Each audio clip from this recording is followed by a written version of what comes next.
में सारे जो भी आप विजिट करते हैं। और ये हॉन्टेड प्लेस है जहाँ पर हम जा रहे हैं हॉन्टेड प्लेस। और ये पूरी औजार लोगों वाली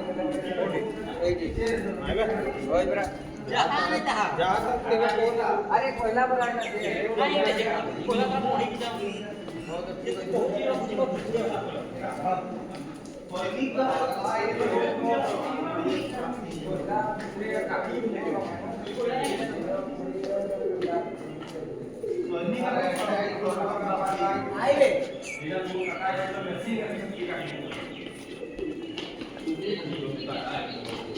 आगे किसान है ना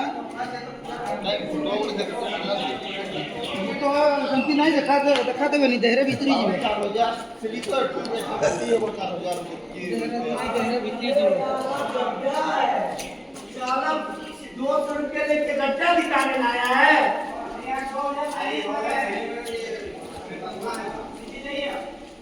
कीड़ी कर रही है ऐसे कितना पड़ेगा। ओहो तुम शहीद हो जाओ।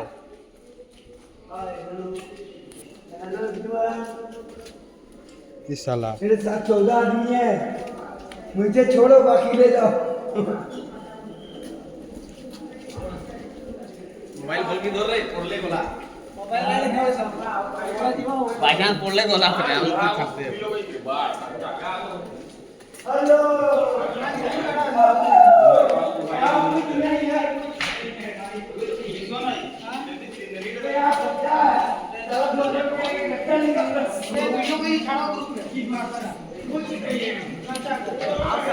ले नहीं है सैटरडे पड़े ले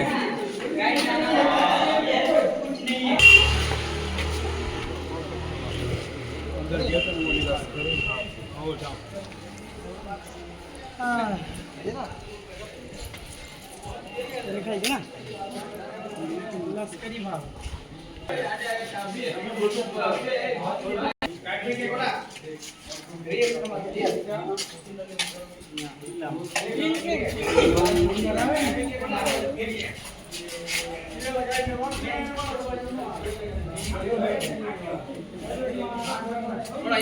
ये लेना है अरे बस अभी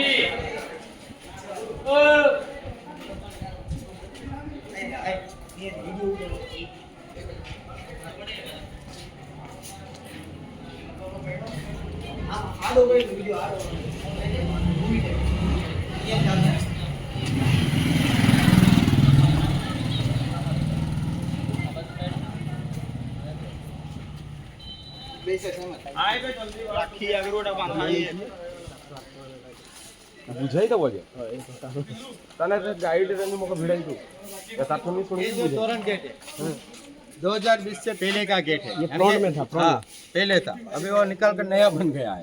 1162 का गेट है। अच्छा, कितने साल पुराना, तो भी इसका डैमेज हो गया और हाक बन गया। ये लोहा उस टाइम पे था। आर्कोलॉजी डिपार्टमेंट को देना चाहिए सुरक्षित रखने के लिए। ये पिलाई उसका है। ये सारे जितने भी पत्थर है और अनक देव का झरूखा है उसके पत्थर है। ये पूरा गवर्नमेंट ले लिया ना, गवर्नमेंट के अंदर में है ना। मेंटेन किया गया है। उसके बाद पूरा तत्वों ने हेरिटेज को दिया गया और हेरिटेज ने जिस सवानी हेरिटेज है प्राइवेट उसको दिया गया। वो सारा मैनेजमेंट वही लोग करते हैं, प्राइवेट को दिया गया। अभी रुकिए, यहाँ से जो आप देख रहे हैं ना ये पत्थर की खाई है।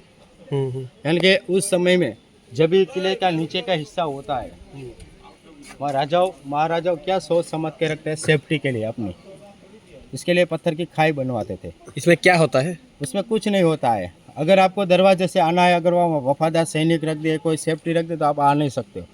तो आपका दिमाग कहाँ चलेगा? चढ़ने का। ये क्या चीज है? रस्सी डालने। यहाँ कौन राजा थे भैया? हाँ, कौन राजा का नाम क्या था? राजा नास्का राम वाटली। जब मैं फिर से आपको स्टोरी बताऊंगा पहले से। तू धीरे धीरे चलते को है भैया, थोड़ा आराम से भैया, फोटो ले रहे हम लोग, आराम चले, कोई बात।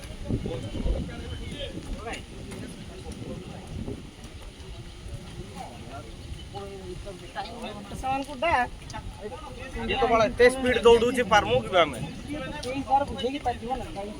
तो टाइम करा होते तार हिसाब रे थोड़ी चली होबे सब ठीक है आराम रे चालू को हमर लुका स्लो चला तो सी आगरे दौड़ने दौड़ू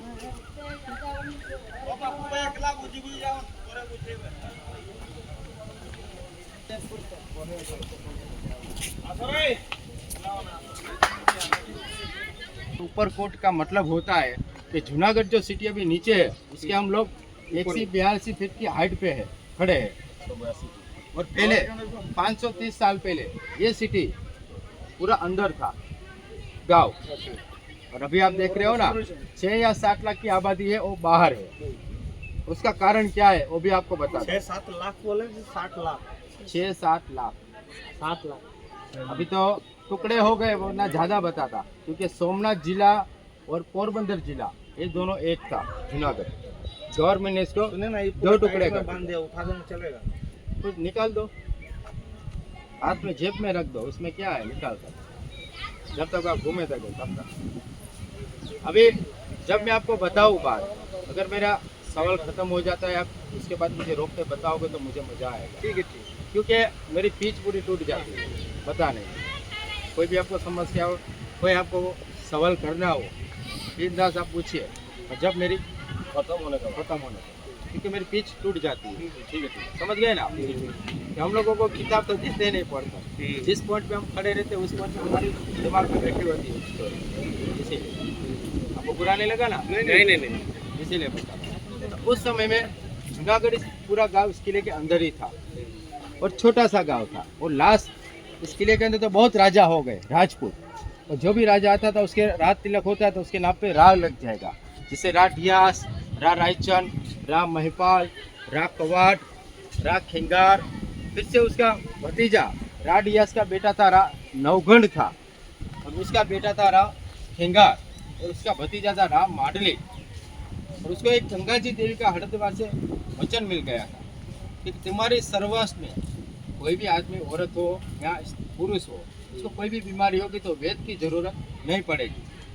मेरे पानी से तुम स्नान करोगे, सुबह उठकर उसके गले मिलोगे तो तुम उसका पाप पूरा धो दो, यानी कि उसकी बीमारी दूर कर दोगे।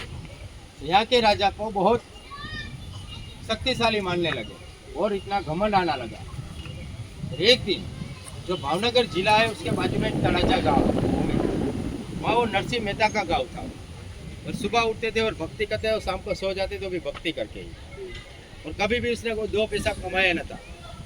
तब उसकी भाभी ने एक ताना मारा कि अपनी लड़की की शादी कर दो, अब बड़ी हो गई तो अपने समाज में शादी भी कर दो। सामने वाले ने किसी ने मांग नहीं की, और 1.25 महीना हुआ तो सामने वाले ने बहुत बड़ी चिट्ठी भेजी, इतना सामान दोगे तभी। तब उसने अपने हरि को याद किया और हरि को द्वारका से समय सेठ बनकर प्रकट होना पड़ा, और जितना सामान लिखा था उसका दुगना लेके आ गए, और तब सामने वाले इतने खुश हो गए, और तब से उसका नाम भी पड़ गया हरि भगत।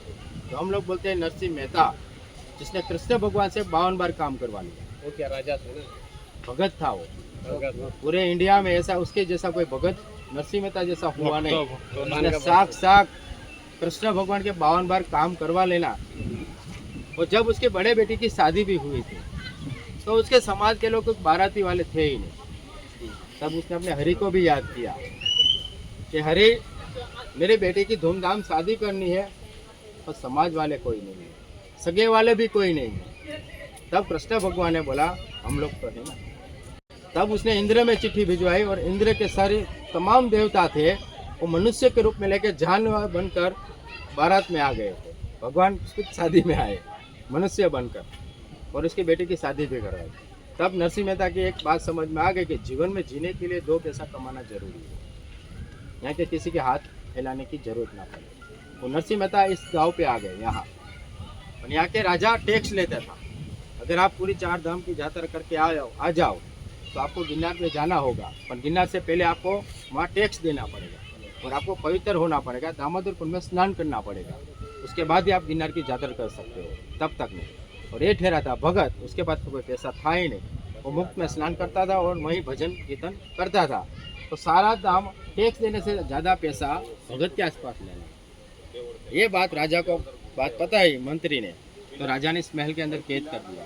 और कृष्ण भगवान को छुड़ाने आना पड़ा था और जगत दर्शन दिया था इस महल के अंदर कृष्ण भगवान। तब ये राजा इतना खुश हुआ और भगत को बोला कि पूरे राज में जो भी वो चाहिए वो तुम्हारा। उसने बोला कि मुझे कुछ नहीं चाहिए, इस महल के अंदर 2 मूर्त बिठवाना, हनुमान जी और गणपति। कहाँ बिठवाई? गेट के बाहर। भगवान को हम कहाँ बिठवाते हैं? घर में बिठवाते, घर के बाहर नहीं।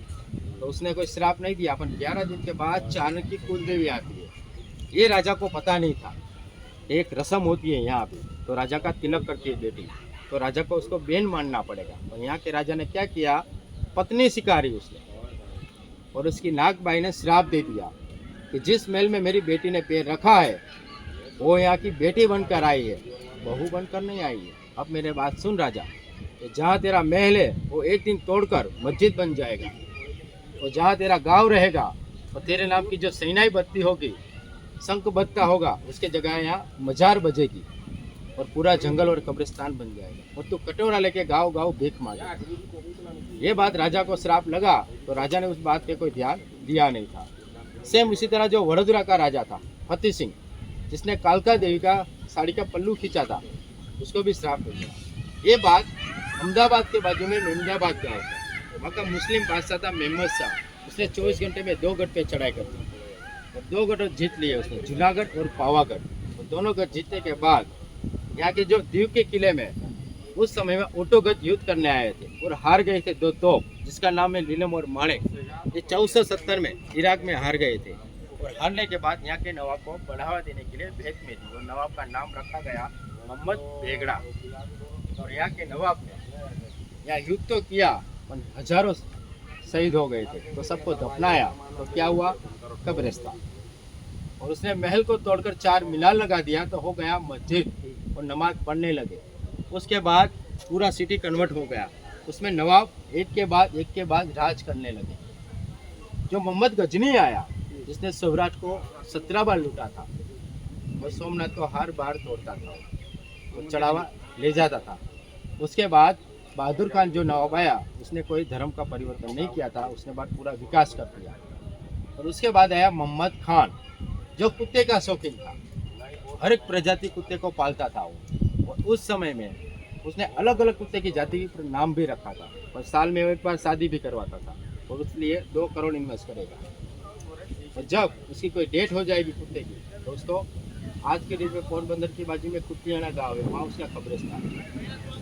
और जब उसने उसके दीवार, मिसाल, हैदराबाद के मिसाल और कश्मीर के मिसाल, ये सारे मिल गए थे पाकिस्तान के साथ, और पाकिस्तान चाहता था कि जूनागढ़ सबसे पहले हमारा हुकूमत होनी चाहिए, यानी कि पहले यहाँ के नवाब को बोलो साइन कर दो। ये बात सरदार भाई पटेल को मुंबई में बात पता चली, तब उसने सौराष्ट्र मेल चालू करके सबको प्रचार करके आया, और यहाँ एक चुनाव किया गया। उसमें 1 वोट से सरदार भाई पटेल जीत चुके थे, और यहाँ के सारे व्यापारी को बोला गया था सौराष्ट्र को किसी को कोई जीत नहीं मिलेगी, अगर रहना है और हमारी बात मानो, अगर नहीं मानना है, नवाब की बात मानना है, तो पाकिस्तान से शॉपिंग करना पड़ेगा। और यहाँ के व्यापारी कुछ मिल गए थे नवाब के साथ, और नवाब के जनरल ने बता दिया कि सरदार भाई पटेल ने आरजी हुकूमत छोड़ी। इसमें से 4000 सैनिक राजकोट में आ चुके हैं, इसमें से 2000 सैनिक टुकड़े स्टेप बेल में चुप चुके हैं, बाकी को बॉर्डरों में भेजा गया था। कुतियाना, माणावदर, ऐसे गाँव में फैलाए गए थे। ये नवाब बौखला गया, और लास्ट में उसने सारी संपत्ति इकट्ठा करके 700-800 कुत्ते लेकर, जो उसके मेन व्यापारी थे, उसको लेकर सोला बेगम को, जो उसकी गोद ली हुई बेटी थी परवीन बोबी, जिसने मुंबई में सुसाइड किया था 2005 में, उसको भी यहाँ छोड़ दिया उसने, और वो पाकिस्तान भाग गया। और उसके बाद ये जूनागढ़ पेंटिंग पड़ा रहा, साइन नहीं हुआ। अगर पाकिस्तान में साइन हो जाता था, तो उसको आज की डेट में अगर आपको जूनागढ़ आना होता तो वीजा नहीं होता, क्योंकि यहाँ की टोटल आमदनी उसमें चली जाती पाकिस्तान के अंदर। हाँ, और ये पटेल नहीं चाहते थे, इसलिए उसने ऐसा किया था। और जूनागढ़ का पता था गवर्नमेंट को कि जूनागढ़ की एक ही वारिस है परवीन बोबी। तो लास्ट में उसने पॉलिटिकल कॉलेज में पढ़ाई की, उसके बाद उसने अहमदाबाद में पढ़ाई की, अहमदाबाद से सीधे मुंबई चले गए, और मुंबई के बाद वो तो आपको पता है उसका क्या हुआ। अच्छा सुपरस्टार मगर बर्बाद हो गया। हाँ, सामने तो तोप है,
दे दीजिए ना, होल्डिंग को दीजिए।